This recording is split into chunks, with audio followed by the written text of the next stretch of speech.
వరుస విదేశీ పర్యటనలతో దౌత్యనీతిలో నూతన వరవడి సృష్టిస్తున్న ప్రధాని నరేంద్ర మోదీ దాయాది దేశాల మైత్రి చరిత్రలో సరికొత్త అధ్యాయానికి శ్రీకారం చుట్టారు. 11 ఏళ్ల తర్వాత పాకిస్తాన్ పర్యటనకు వెళ్లిన భారత ప్రధానిగా చరిత్ర సృష్టించారు. రష్యా, ఆఫ్ఘనిస్తాన్ పర్యటన ముగించుకున్న ఆయన కాబూల్ నుంచి నేరుగా లాహోర్ చేరుకున్నారు. పాక్ ప్రధాని నవాజ్ షరీఫ్ అలామా ఇక్బాల్ అంతర్జాతీయ విమానాశ్రయానికి వచ్చి మోదీకి సాదర స్వాగతం పలికారు. విమానాశ్రయం నుంచి మోదీ, షరీఫ్ కలిసి హెలికాప్టర్లో రైవిన్ వెళ్లారు. మోదీ రాక దృష్ట్యా లాహోర్ విమానాశ్రయం వద్ద పటిష్ట భద్రతా ఏర్పాట్లు చేశారు.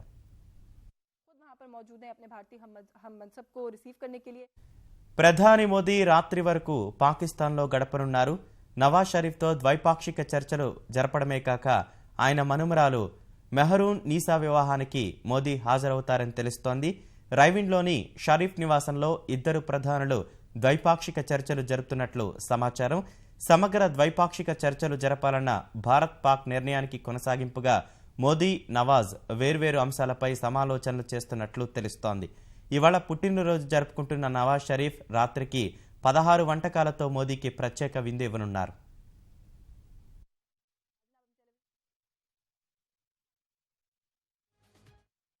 खुद अपनी ख्वाहिश पर एक मुख्तसर क़याम के लिए पाकिस्तान का दौरा कर रहे हैं. लाहौर में अलामा इकबाल इंटरनेशनल एयरपोर्ट पर इस वक्त मौजूद हैं Indian prime minister Narendra Modi, और इस वक्त प्राइम मिनिस्टर ऑफ पाकिस्तान ने उनको वहां पर रिसीव किया है. ये बराह रास्त विजुअल्स पाकिस्तान टेलीविजन न्यूज़ के जरिए आप एक्सक्लूसिवली देख सकते हैं अलामा इकबाल इंटरनेशनल एयरपोर्ट से, जहां पर इस वक्त रिसीव कर लिया गया है प्राइम मिनिस्टर ऑफ पाकिस्तान मियां मोहम्मद नवाज शरीफ की जानिब से अपने भारतीय हम मनसब को. పాక్ పర్యటనకు వెళ్తున్న విషయాన్ని ప్రధాని ట్విట్టర్ ద్వారా వెల్లడించారు. పాక్ ప్రధాని నవాజ్ షరీఫ్ పుట్టినరోజు సందర్భంగా ఆయనకు ఫోన్ చేసి శుభాకాంక్షలు చెప్పిన తర్వాత మోదీ ఈ మేరకు ప్రకటించారు. ప్రధాని నిర్ణయం పట్ల హర్షం వ్యక్తం చేసిన విదేశాంగ మంత్రి సుష్మా స్వరాజ్ మోదీ రాతనీతిజ్ఞుడిలా వ్యవహరించారని కొనియాడారు.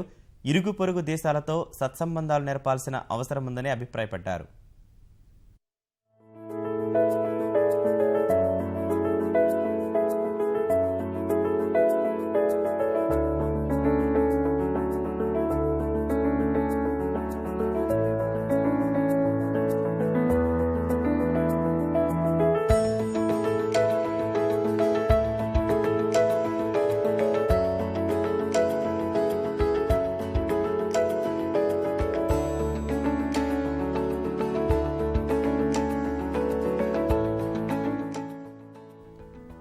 చివరిసారిగా 2004లో భారత ప్రధాని పాకిస్తాన్లో పర్యటించారు. 2004 జనవరిలో దక్షిణాసియా దేశాల సదస్సులో పాల్గొనేందుకు అటల్ బిహారీ వాజ్పేయి పాక్ వెళ్లారు. ఆ తర్వాత వేరువేరు కారణాలతో దాయాది దేశాల మధ్య దూరం పెరిగింది.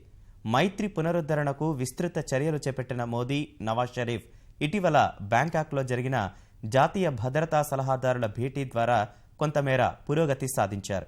ఆ తర్వాత ఆర్ట్ ఆఫ్ ఆసియా సదస్సు కోసం విదేశాంగ మంత్రి సుష్మా స్వరాజ్ ఇస్లామాబాద్ వెళ్లడం రెండు దేశాల మధ్య సంబంధాలు మెరుగుపడేందుకు దోహదం చేసింది. ఇలాంటి సానుకూల పరిస్థితుల మధ్య ప్రధాని మోదీ వచ్చే ఏడాది పాకిస్తాన్ వెళ్తారని కేంద్ర ప్రభుత్వం ప్రకటించింది. 2016 సెప్టెంబర్లో జరిగే సార్క్ సదస్సు కోసం మోదీ ఇస్లామాబాద్ వెళ్లనున్నట్లు తొలుత వెల్లడించింది. ఈ పర్యటనపై సర్వత్రా ఆసక్తి నెలకొన్న వేళ అందరినీ ఆశ్చర్యానికి గురిచేస్తూ ప్రధాని మోదీ పాకిస్తాన్ పర్యటనకు వెళ్లారు.